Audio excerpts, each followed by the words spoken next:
Okay, so thank you, everyone. I will just kick off today's webinar. Thank you so much for being such a great number. It's really an evidence of the importance of this webinar series, which I recall once again is under the project She Votes Africa, which is an initiative funded by the Italian Ministry of of Foreign Affairs, who, thanks to the generous funding, we are able to cover scholarships to the Master in Electoral Policy and Administrations, and also implement other activities, among which possibilities to have this online space, these webinars, with series of webinars on these essential issues. And as I recall, again, the Master in Electoral Policy and Administration is a program jointly managed with the Sant'Anna School of Advanced Studies and UNITAR, which I really highlight the importance of these collaborations in delivering these essential master on this important topic. So for today's seminar, I'm really glad to introduce Mr. Bukola Bankole, who is the founding executive director of the Impact Development Initiative and has led nationally acclaimed programs on election and security, civic tech, and political accountability, with over 15 years of experience in electoral reforms. He is now advising Nigeria's National Assembly on electoral policy, and brings regional insight into the civic resilience of led governance and digital democracy across Africa. So I will not take too much time. I would like just to thank you for accepting to be our speaker today. And as I said, you have about half an hour, 35 minutes for your first presentation, after which we will have a Q&A session. So everyone, you can already start, even during the presentation, you can start writing the questions in the Q&A, and then later we will be managing the discussion. So thank you so much again, Mr. Bukola, and you can now share your screen and start the presentations at whenever you want.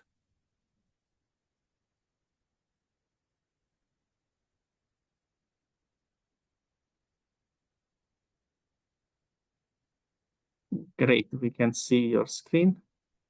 That's great. Please go ahead. Thank you again. Good evening, everyone, and I hope you can hear me loud and clear. Great. Indeed, perfectly. Thank you so much, and thank you for the opportunity to be here. And thank you for that introduction. That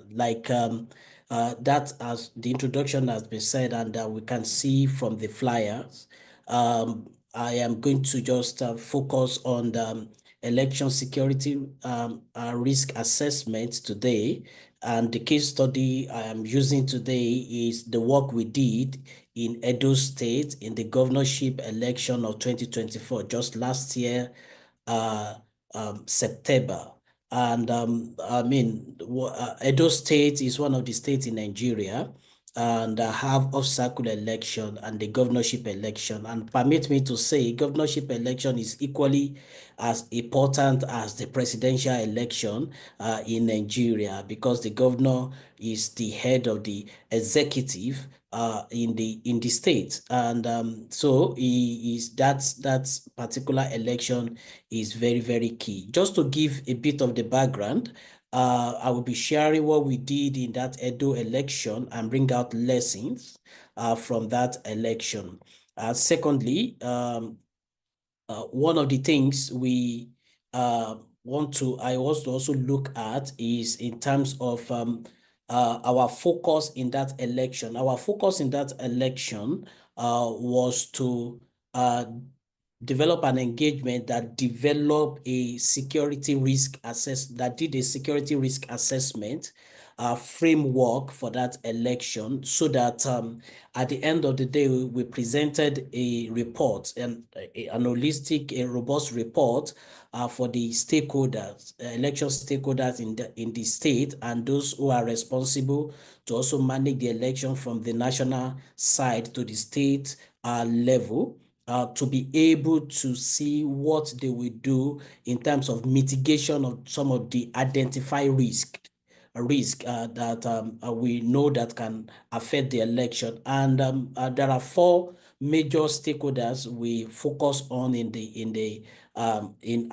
assessment, and that we also engage with the election security risk assessment. Number one is the election management body. As in our case in Nigeria, we talk about Independent Electoral Commission, which is INEC, and then secondly, the security agencies in Nigeria, which the police is the leading agency in terms of securing election in Nigeria.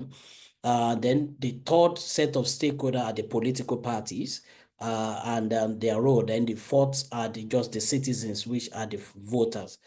So just giving that background, and so the election security risk assessment that we call ESRA is so going by it is an in-depth, holistic, and pre-election assessment of all factors of society that could give rise to electoral violence or election violence as we prepare for the election. And I will tell you one of the reasons why we are focusing on trying to see why we look at election violence, because at the same time, we can look at other issues, possibly in terms of the election processes.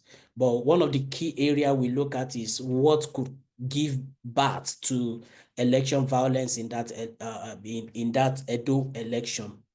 Now, the goal is to create an effective electoral violence mitigation plan that we map out hotspot area, identify early warning signals, mobilize citizens, and monitoring and mitigation efforts. So at the end of the day, we want to provide, which we did in that election, information to institutions like INEC, security agency, civil society organization, information that could help them in terms of working effectively in the election to ensure that we had peaceful election.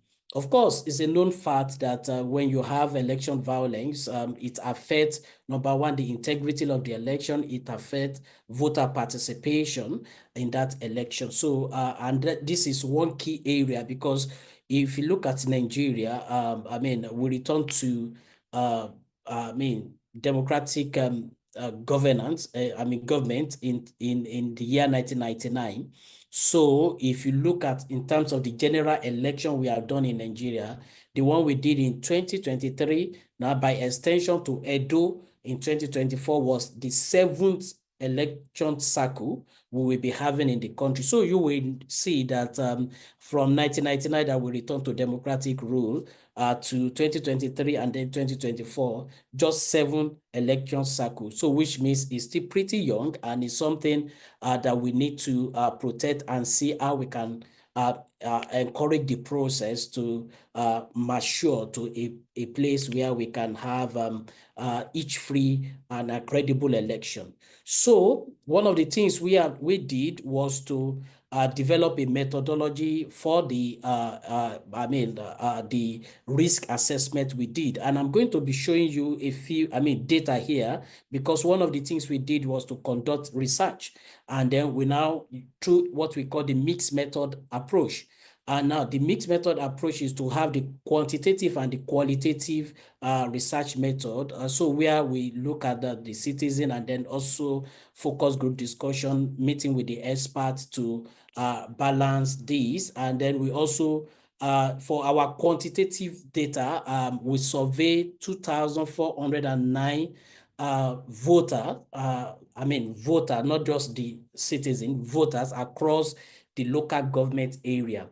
You know, Nigeria is a federal state, so you have at the national level, you have the federal government, and at the same time, you now have the 36 states that make up the federation. But at the state level, you have the state government, and you now have the local government area that make up the state. So for Edo State have 18 local government, and I think 16 local governments. So at the end of the day, one of the things we have done is to be able to go to all those local government and did what we call random sampling, where we administer to 2,409 people, and we are able to get their perspective. And then our qualitative data gathering method was to now get information from experts. And when I talk about experts, you can see the security agencies, you see the election workers themselves, the observers, the civil society, media, and then we also did what we call the desk research to go back to literatures and go back to media publication to look at the history of election in the state and then the trajectory, so that it helps us to accurately predict what we should be looking at in future. Of course, these are just the background. They give you the distribution of the respondents. Of course, we have 55% male respondent and then 45% female. And in terms of the age, you see that here, though we have between age of 36 to 80, with the highest number of demographics in terms of respondents. And one of the things this is telling us is that the voting age in Nigeria is 18. So one of the people that are surveyed are the people of the voting age, and that the people are the voter to be able to get their perspective. So what are the indicators we focus on and then we assess? And these we limit these to these 5 parameters to be able to see that, look, how are all these parameters going to affect the coming election? And so number 1 is the past and the current security situation of the state. Is there a link between the past and the current situation of the state? And is there a link, can that be used to predict what might likely happen in election? One of the things we need to understand is that election environment doesn't happen in isolation of the current environment at which the election is going to take place. So if the environment is peaceful, you are likely going to have election in a peaceful environment. And if it is an environment of insecurity, you're also likely going to have election in an atmosphere of insecurity. But to what extent is this going to affect the election? So this is one of the things we brought out here. Number 2 is to look at the citizen political and electoral awareness or knowledge. You see, one of the issues we battle again is in terms of electoral knowledge of the citizen and the voter. And that is why, I mean, voter education is a very important aspect. But do people understand the process? Do people understand what the legal framework for that election is saying? And then, so the ignorance of the people, is it likely going to have the ignorance or how knowledgeable they are? Is that going to have an impact in the outcome of the election, or in terms of the how the election is being conducted? So we have to also look at that. Number 3, we look at the media landscape. Do we have a balanced media landscape? Is the media been focusing on one political party or the other? So what is the media landscape? Then we also look at the geographical landscape of the state. And this is very important. We are in the era where, I mean, increasingly now, for us, we're beginning to see a link between the climate, for want of better word, climate change and how it's affecting election. And is one area we now need to begin to look. So how is the geographical landscape of the state going to affect the election? And we can see that it can affect the election when I get to our findings, and you will going to see that. Then the last one that we look at is the preparation of the election management body in terms of that election. How accurate, how prepared are they for that election? So before then, let me just give you the data of Edo State. You see here, this is the data from 2016, and that shows you every 4 years we have that election. So this is data for 2016. In 2016, the state have a registered voter of 1.9 million. Then there was an increase when the election is also going to hold again in 2020. That 1.9 million has increased to 2.2 million. And then in 2024 that we are assessing, the 2.2 has also increased to 2.6 million, of course. And then again, you now look at in 2016, the state had a voter turnout of 34.7%. Very low, not up to 40% out of the 1.9 million that registered, like 34% came to vote. Then in 2020, you can see a dip, that the percentage now moved down, despite the fact that you have increase in the number of registered voters, then you have a decrease in the number of voter turnout. So the other thing is for you to look at the distribution of the gender. You have male, more male dominated citizens that are likely going to vote in that election. Male is just 1.3 million. Female is 1.2, which represent 52 to 47%. And then when you look at that, you find out that young people, 18 to 35, are the majority of the voters. So Edo State have youth population, and you have that look, they are the majority of the voter in that election. So I told you about the 18 local governments that Edo State have. So this slide is showing us the number of and the distribution of polling units across the local government. So that election that have 2.2 million registered voters is going to be conducted within 4,519 polling units across the state. This is huge. This is just for one state in Nigeria. And of course, if you, in some countries, this is the total number of the polling units in the entire country. But this is just for a state.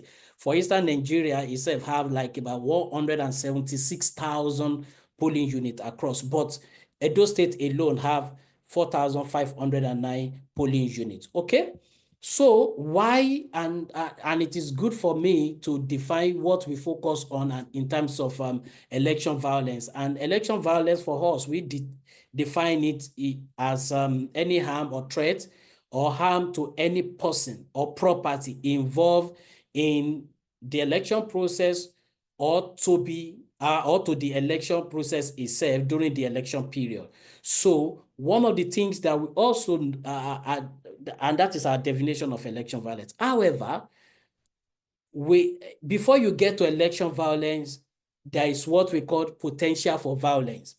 But potential for violence in itself is not violent, but these are the indicators that can lead to violence. And that is one of the things this risk assessment measure critically, carefully. So, and this refers to likelihood or risk that violence, action, or conflict may occur in a particular context or situation. Now, we also look at, and it is an assessment of conditions, that could lead to violence, even if the violence, so if the violence is yet to happen. So this is exactly what we have. So now, if I go now to the presentation, you will see how these potential before the election, we tag them as potential for violence, and on election day, they could actually snowball to violence on the election day. So having said that, let's go to in terms of history and the current state of election violence in Edo State. So one of the questions we ask the people, because we may not be able to predict the future if you don't know accurately what the past looked like. So if you don't know accurately what the past looked like, so the over 2,000 people that we survey talked about Edo State have history of election violence, and that is the fact. For the mere fact that the citizens are aware of this history of election violence speaks volume to us, for us, And again, in terms of the literature also confirm this. And we have seen in the news, several people have died because of election. Several people have been injured because of election. Election have been cancelled because of insecurity in the state. So this this shows that the citizens are aware. And because citizens are aware, we just wanted to get that perspective, because there is likelihood that if citizens are aware that, look, at every election time, there is always violence, then they are likely going to be careful and say, look, I don't want to risk my life. I don't want to come how to vote. And that gives you like the impact this is going to have on the election. So one of the things we now do before the election was to track. We started tracking the security incidents in the state, violence in the state, 7 months to that election. So we were tracking, we were documenting, and we did this in order to know the security atmosphere of the state in which the election will be taking place. The screenshot of our dashboard, which I'm going to show you now, speak volume to that. So to what we have been tracking. So 7 months to the election, and then day in, day out, we started tracking what is going on in the state. So now, this dashboard screenshot that you can see on my screen, this is not about the election violence. This is just the total number of violence that have occurred in the state 7 months to that election. 7 months to that election. So if you can see my cursor here, you will see that we are able to identify 43. This is the victim of the violence in terms of gender. And then you see 65 cases of violence has happened in that state. And then 44 people have died due to that particular incidents of election violence, which is 65. Then if you come here, this shows you the occurrence per local government, and then the red shows the location at the local government at which the death occur and the number of deaths that occur per local government. And this here, right here, this map shows us how, what happened per state, how it happened per state, per month rather.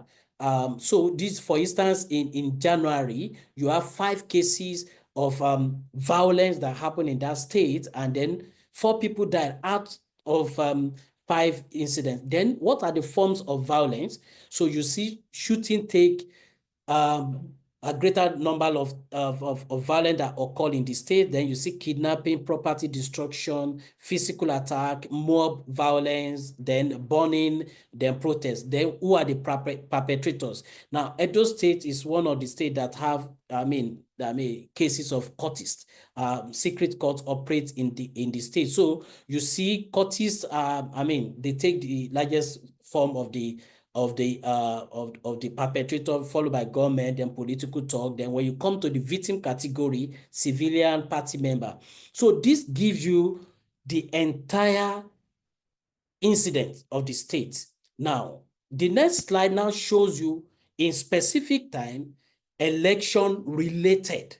This is election-related violence that have happened in the state within that 7 months, election-related. The first one is general.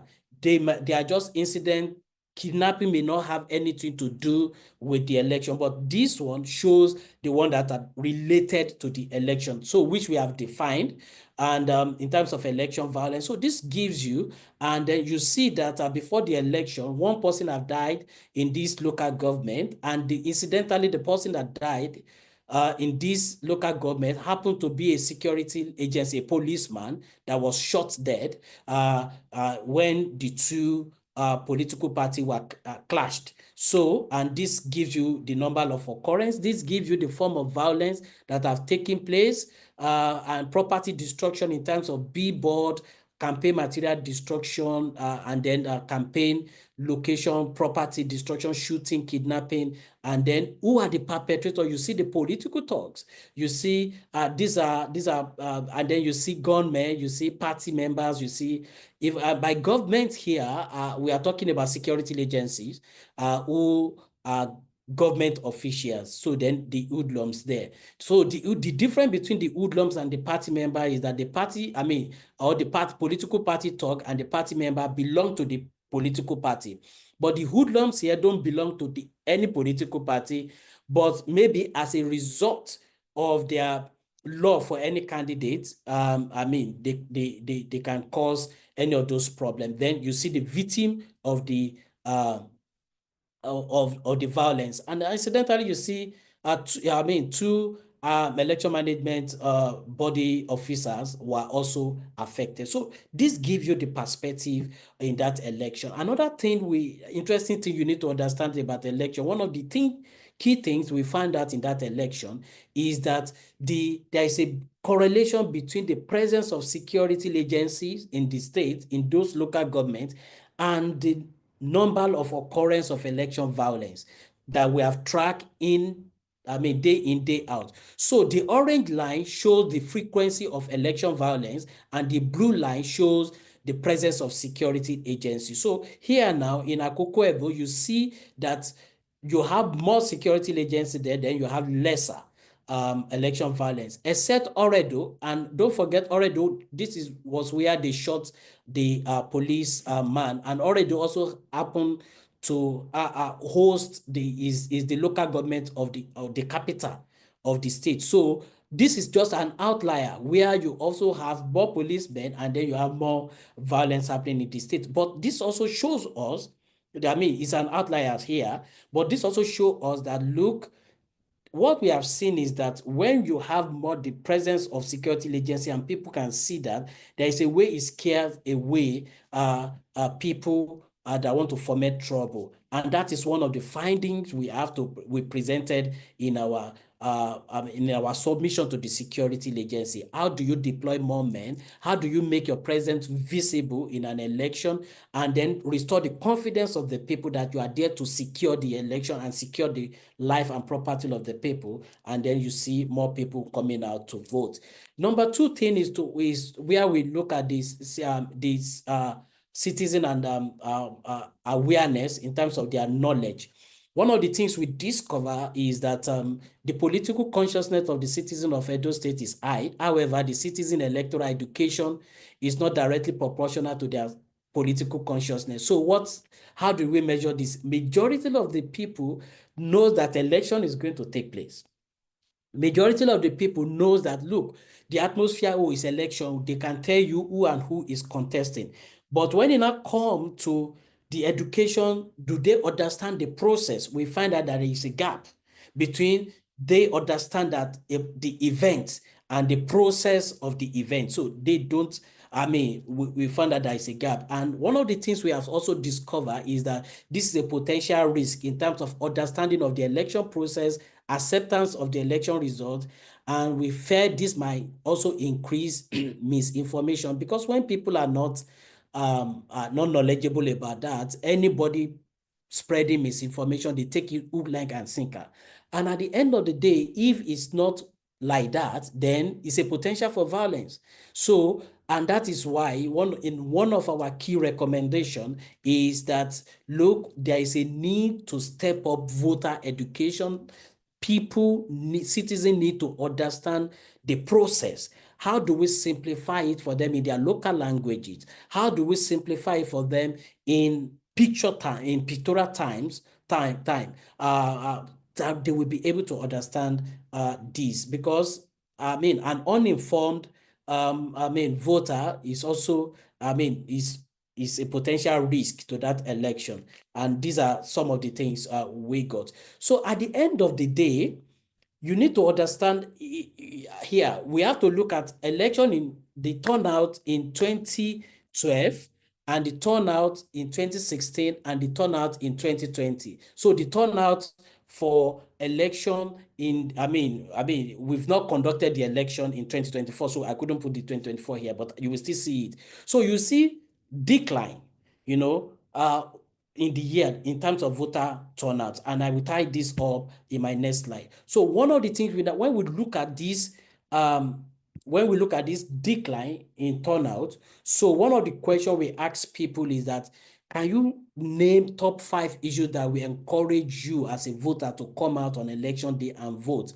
Interestingly, majority of the people 25% of the people I mean, talked about secure election environment. We make them to come out to vote. But I mean, one of the things just to put here is that this have like multiple options, so you can pick multiple options here. But people just identify your top 5 in order of priority, and people pick secure environment. So for us in Nigeria, in Edo State, election security is a big issue. You know, at this particular point, nobody is even thinking about AI in election. They just want to feel secured coming to vote. And if the environment is not secure, they are saying, look, I don't think I will come out to vote. Then the next one is closeness of the polling unit to where the people are sitting, are residing. And one of the key things in our election in Nigeria is that anytime the election is taking place, there is no movement for vehicles. So there is no, there is a shutdown of movement of vehicles. So people are saying, well, since my car is not going to move and there's not going to be taxi to go out and vote, then there has to be closeness of this polling unit to where I reside. So this shows these are the top 5 issues. And some people also said, look, if you give me money, I'm going to come out and vote. Don't forget, one of the key issues we are also battling in our election is what we call vote buying. So this gives you the number, what this portends. At the end of that election, we also have a marginal dip in voter turnout. So after the election, we now have 22.4% voter turnout. The last election, we had 24.5. The 2016, we have 32.7. In 2012, we have 41.7. So you can now begin to put it together with the dashboard of the electoral violence I showed you earlier, and then what the question people ask in terms of security, if you have a secure environment, I'm going to come out and vote. So there is a correlation between voter turnout in some of these subnational election in Nigeria and the security. There's a huge correlation. When the atmosphere is secure, people come out and vote. And that is why we embark on this to say, hey, we need to look at this very well if you want people to come out and vote. So again, we also look at the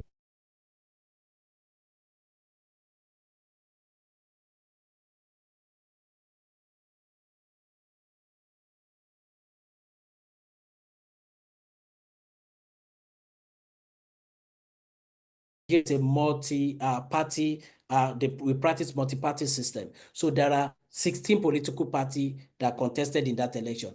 However, one of the things we discover is that almost from the leading political parties, most of them went to court to seek redress after the political party primaries.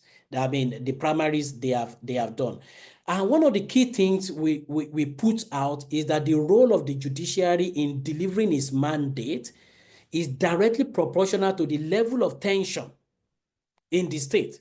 And we have huge impact on voter turnout in that election. Now, let me tell you, if you look at this newspaper cutout I put here, it said court declare Edo PDP governorship primary invalid. Now, this judgment was given, if you look at what I circle here, 4th of July, 2024. Election took place in September. So 2 months to the election, the court is invalidating the political party primaries. So you can now see that the closeness of that judgment to when these people are already, in fact, by law, the electoral law says campaign will start 6 months to the election. However, somebody who has started campaigning now, 2 months to the election, the court is coming out to say, look, you are not, they declare it invalid, the party primary invalid. So you now find out that, look, the tension in the place, people who doesn't belong to any political party look and say, look, oh, maybe the political party will react. They can react violently, so everybody wants to stay at home. They don't know where it's going. But of course, this judgment was appealed. And if this judgment went to appeal, it also shows you closeness of judgment to the election.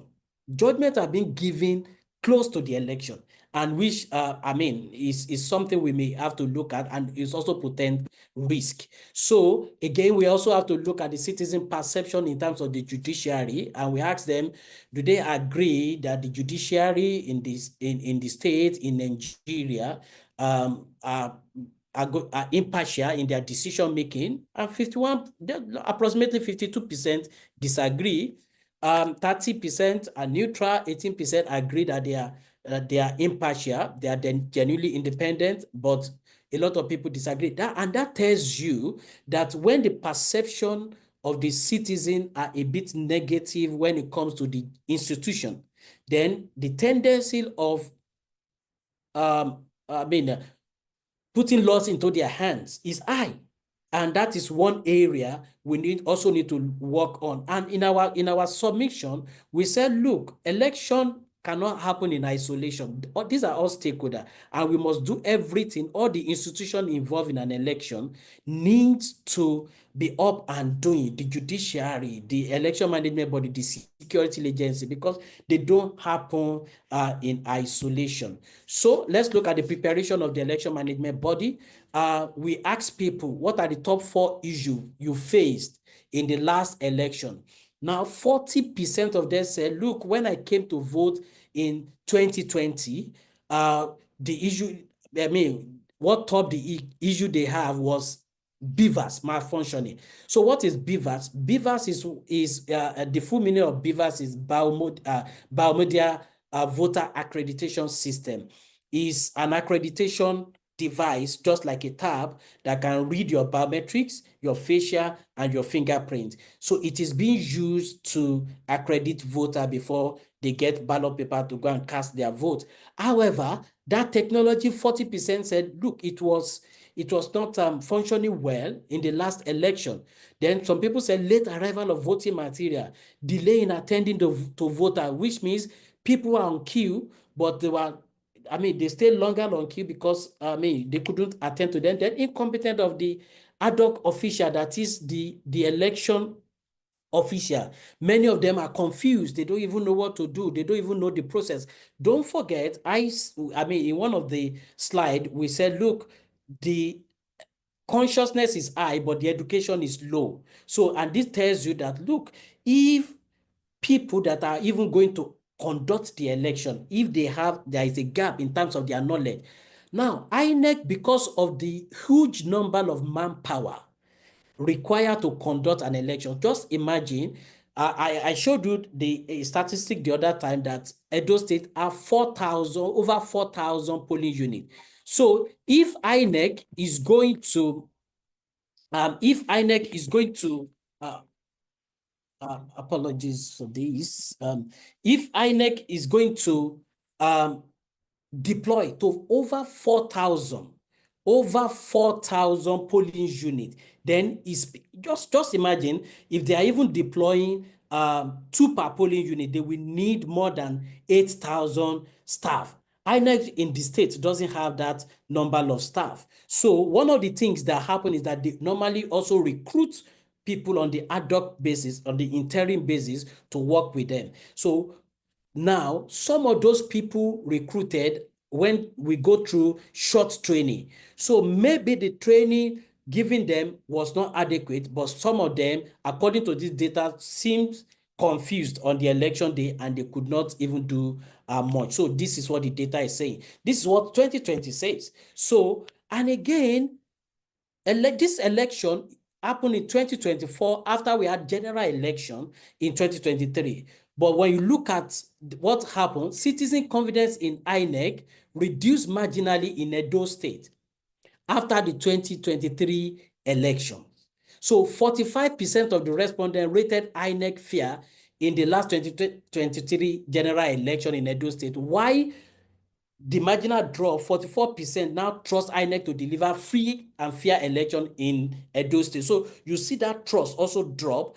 Don't forget, we already had a drop in the trust, in the belief, and the confidence level of the judiciary. This is also for election management body. So you will now see why issue of risk assessment and security of the election is very important in this place.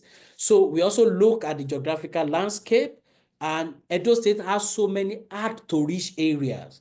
And many of these places are mostly rural and riverine area. There are riverine area that you will need boats to get ballot paper or ballot boxes to the place. There are places that are difficult terrain. One of the things that we discover in the survey is that 36% of the respondents from Edo State acknowledged that the state had to reach area in their local government. And they later complained that in those hard to reach area, one paramount issue they face is late arrival of election material on election day during the general election. The general election took place in February 2023, and then this election is taking place September 2024, just 1 year ahead. So, but we identified 25 communities where they have the issue of hard to reach area, and 25 community with multiple polling units is a whole lot. So if these people could not vote, or the material did not get to them on time, or that means they are systematically disenfranchised. And what is the impact on the election is another thing we look at it. I told you about the impact of electoral hazard on the election, environmental hazard on the election. So we now have to put this out like, look, the time has come for us. Climate is changing. Everything is changing. It's going to have an impact on the election. How prepared is the election management body in responding to environmental disaster like flood and rain, in preventing disruption to the delivering of the credible election? This is a newspaper excerpt, cutout we done here. If you look at this is the same Edo State. He said flood damages INEC office in Edo 4 months to governorship election. This is their generator. This is the office. You can see the flood over there. However, one of the things we now did was to look at the possibility of this reoccurring. So we have to go to check weather forecast.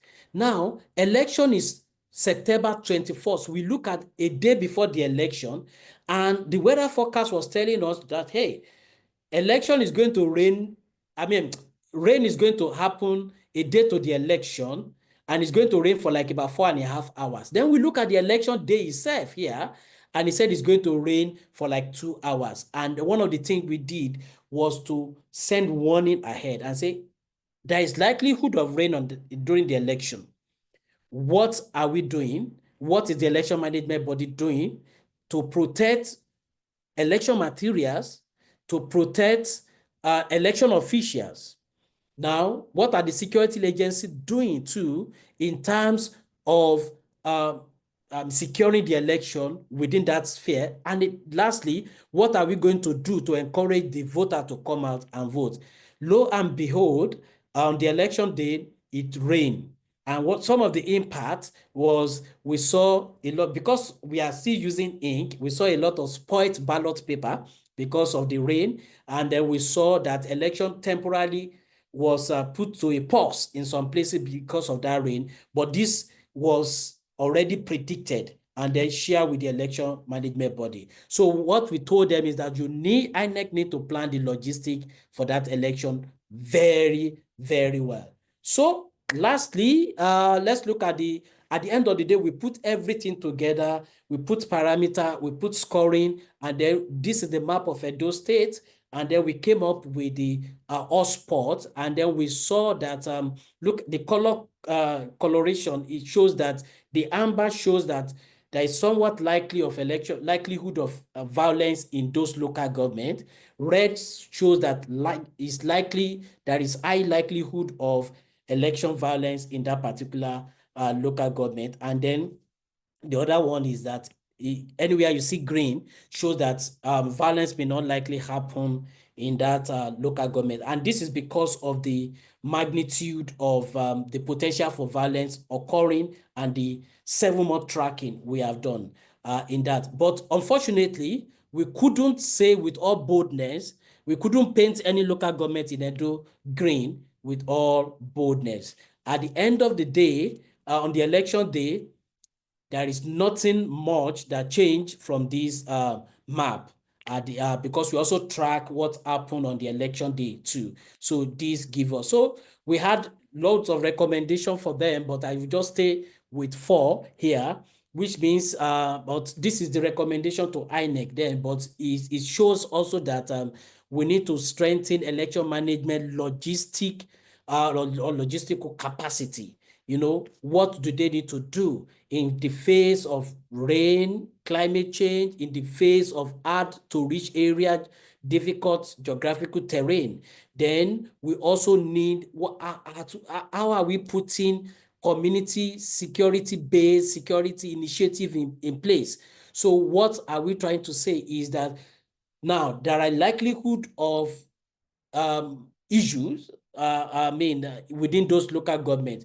Then security architecture must be broken down to community, and then citizens and must also be engaged in that peace keeping. Then we also look at what conflict resolution mechanism do political party have, you know, and then we encourage each of the political party to have this strong internal conflict resolution mechanism, because after the end, because we noticed that at the end of the party primary, almost all of them went to court, and then they belabored the court to the extent that many of them were just giving, most judgment were coming with close to the election. But that can be avoidable if the conflict resolution mechanism is high within the state. Then we also talk about there is a need to intensify voter education campaign. Both the civil society organization, election management body, Nigeria also have what we call National Orientation Agency. We just encourage, and the media, everybody, all hands must be on deck to do more, to making sure that we have an informed voter, so that the atmosphere of misinformation and disinformation will not rise, and then the number of we should have reduction in the number of spoiled and invalid votes, and then to be able to increase voter turnout. So these are just some of the initiative we took as it relates to election security risk assessment. I want to say thank you for listening to me, and we stand by now for a contribution and a question. Thank you so much. Thank you very much for this insightful presentation. We'll now move to the Q&A section.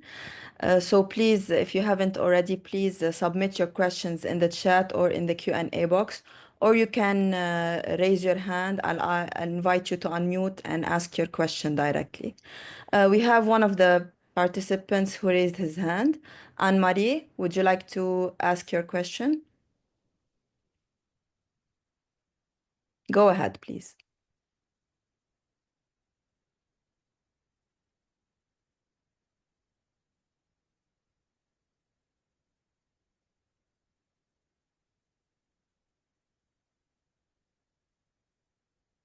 Anne-Marie, can you hear us?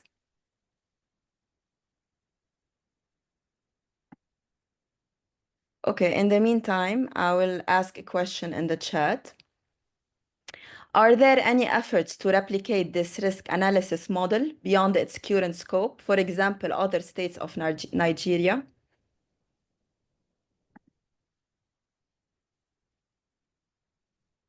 Would you like me to repeat the question, Mr. Bukola? Yes, I think I had a question. Yes, so this was not this was not the pilot edition. This was actually applied because it was developed before this election. So the plan now is, as we go to the next general election, so we are replicating it across the country, across the state in the country as we move to the general election, having tested it in like all the off-cycle election. Yes, there are plans to upscale it and then apply it to other states. Okay, thank you. There's a different question. How does the ESRA account for the risk that deploying security forces could actually increase election violence? Yes, so the two ways we look at this in this and analyzing it critically. So number one is if you look at the data I showed you the other time, where you have increase, those local governments, we have increase in security agencies, then you also have reduction in those cases of election violence. So it shows that when you have more security, when you have presence of security agencies, you know, there is a reduction of those election-related violence. At the same time, one of the things we are now battling with is that you now see security agencies deploying more. And then some scholars and observers and civil society have now begun to tag that what they call militarization of the election. So we now find out that on the election, or 3 days to the election, in fact, in the Edo election, the Inspector General of Police, said they will be deploying 40,000 policemen into the state. Then other sister agency like the DSS also announced the number of the deployment they will make. So at the end of the day, we will now find out that it looks like the perception when you have most of these uniformed men, some of them with guns are outside the voting area, those within the voting area, you don't have, they don't carry arms. So, but when you, the sight of a lot of security agency doesn't also give it an outlook of a civic affair. It gives an outlook like there is going to be war and the people are here already. So how we will balance that is another thing. So one of the area we are looking at is, for instance, now there's going to be an election in November in one of the states in Nigeria, Anambra. One of the things we want to balance with the security agency is something must inform their deployment so that there will be a balance. You don't have too many security agencies that will scare the voter away. So it's not going to portray the atmosphere of a civic, responsibility, but it's showing like, oh, it's likely going to be a war because it's also communicating another thing. And that is one of the things we are trying to balance with them now, that how do you deploy moderately, but they are more effective than over deployment that scare the citizens away. It's another concern. Thank you so much. The third question. What interventions does ESRA recommend to EMBs to address the gap between political awareness and electoral education before election day? So what we recommend is we have to do targeted voter education. And the key word there is targeted. It's one of the things they have been doing before is a blanket or a general voter education. So, but most time it's not, now we have noticed that it's not working. So young people, and according to that data, are the highest number of people on the voters register. Now, how you will communicate to young people, the way you will communicate electoral matter, electoral topic to young people in the 21st century is totally different from how you will communicate to the elderly. So one of the things we discover is that there is just a blanket statement or voter education. So we recommend targeted. So how you will communicate to the elderly, do you want to meet them where they live, in quotes? For instance, the young people now technically live online. So do you want to take it to them online? So if you are not taking it online in a digestible format, in a very short format, as a matter of fact, we recommend any visual you are producing should not be more than 5 minutes. Anything more than 5 minutes, you are likely going to lose the young people. And so that targeted area is there. Then we also look at what about the languages. So the young people want a technological, savvy language. The older people doesn't really want that. So what language are you using? So you cannot use a single language. So you have to target those languages. And in the same state, you have people with different languages. So how are we communicating? So in the past, then the platform also matter. So when I say the platform, you see most times, you see voter education going on radio, you see voter education going on TV, yet we are losing some people who are not listening to the traditional radio. So how are you going to communicate to those people is another way. So do we have specialized messages through SMS?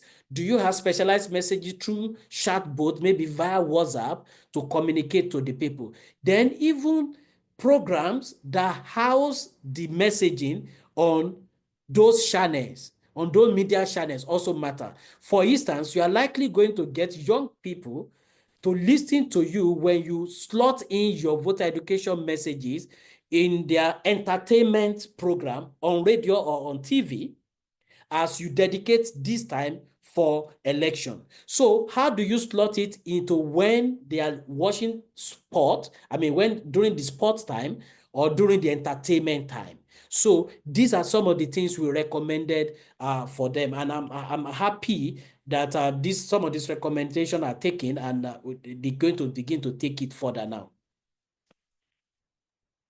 Thank you. One more question. How can young professionals or students best prepare themselves to contribute meaningfully to peaceful and credible elections in their countries?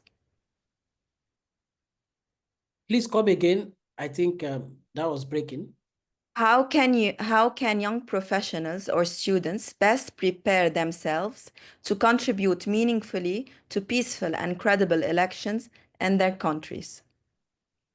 Yes, and I think this is very important. For instance, when you look at the data I showed you, the registered voter have between 18 to 35, in Edo State, for instance, have the highest number of the demographic is the young people.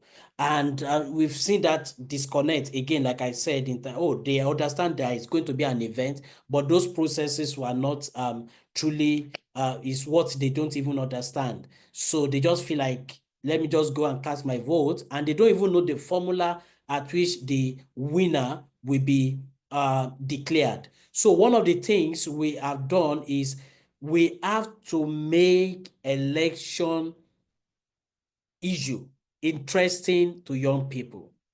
And that is just the truth. We have to be creative. We have to make it relatable. Young people see this as a boring stuff, but we just have to make it relatable. And I tell you, let me give a practical example of one of the things we did. We developed a platform called Nigeria Election and was targeting young people. And what is it, Nigeria Election? Nigeria Election is an AI-powered voter education platform that we develop. And you are chatting. It's more like you are talking to maybe ChatGPT, Copilot, and then it makes it relatable. In some instances, it uses the analogy of football for those people that watch football in Europe. AC Milan. It used those analogy, to bring into election thing. And that is one area that we can attract young people. Secondly, right from school, what are we bringing in right from school before they come out of the election? If that foundation is not there, if that democratic and electoral foundation is not there right from school, then there's going to be a challenge. The other thing I want to say to young professionals who are not even in school is we need to now begin to see how private sector, for instance, buy into election issue and then make it as core part of their duty. So, there are issues. For instance, voter registration is going on now, but it's happening when people, young professionals at work. So in what way are employee helping young professional to take time off to go and register and to also volunteer? So we need more young professionals to also volunteer, not, as part of the election workers. And in all this, and then incentive must be provided, because we're beginning to see, if you see the voter turnout, we're beginning to see the drop. And we must, and it is not only in Edo State or in Nigeria alone.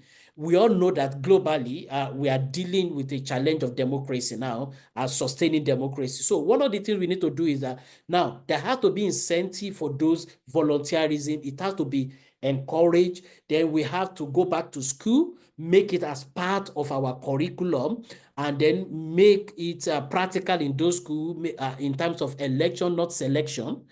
Election have to take place, and people must see, make it, it have to be interesting, then make it relatable to the people. AI has come to stay. How are we developing framework? How are we adapting it?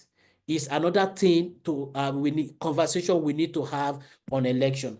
And lastly on that is, to what extent are we engaging conventional technology we have, so that young people can move into it easily, and the young professional, because they deal with this technology, then we must adapt it. We must use the social media. We must use those technological platforms we have to get some of these things, across to the young professionals. Thank you. Thank you everyone for your great questions and for the active participation. We'll have to conclude the Q&A section due to time constraints. Many thanks to our excellent speaker for this amazing presentation, very insightful. And on behalf of MEPA and UNITAR, we would like to thank you for attending today's webinar. Have a great evening, everyone, and thank you for joining. Bye-bye.